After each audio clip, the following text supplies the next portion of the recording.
ঠাকুমা কিছু বলবা? কি করব? বলো হাই। হাই গাইস, হাত দিয়ে দাও, হাত দিয়ে দেখাতে হবে না, নাটিতে দেখাচ্ছে, নাটি দিয়ে। ঠাকুমা কিছু বলবা? তো হাই গাইস, কেমন আছো তোমরা সবাই? আশা করছি তোমরা সবাই ভালো আছো। এই দেখো আমাদের নেতা, এটা আমাদের গান্ধীজির বউ, আমার ঠাকুমা। ঠিক আছে ঠাকুমা কিছু বলবা? কিছু বলে দাও।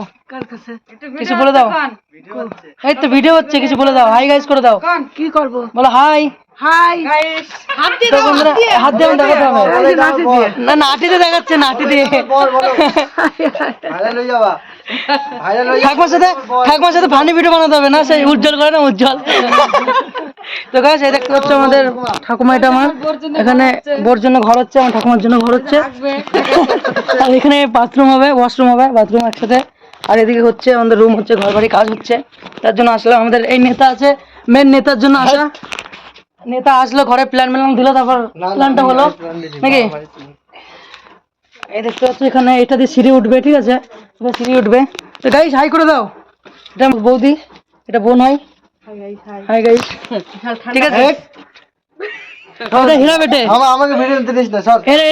এর জন্য বিয়ের জন্য একটা মেয়ে লাগবে, তো তোমাদের যদি বলো আসবে। সুন্দর বলে ভিডিওতে আসতে চায় না, আমি ভিডিওতে যাই না স্যার। সব ভাঙচুর হয়ে গেছে। ভিডিও আমাকে নিবি না, ওখানে ইয়াকে আমি কদিন আগে বিশাল মোটিভেট দিয়েছিলাম, তো আমার বন্ধু, আমার দাদাকে বিশাল মোটিভেট দিয়েছিলাম বন্ধুরা, ঠিক আছে, কদিন আগে, যে তুই সুন্দর আছিস, দেখতে আছিস, সেলিব্রিটি হতে পারবি, ঠিক আছে। তো ও ইয়ে করে নাই। এখন এখানে থাকা হচ্ছে রুমের মধ্যে, বাবা ঘুমাচ্ছে, ওখানে বাবা ঘুমাচ্ছে। তো আজকের মতো এইটুকুই, ঠিক আছে, আবার পরে দেখা হবে।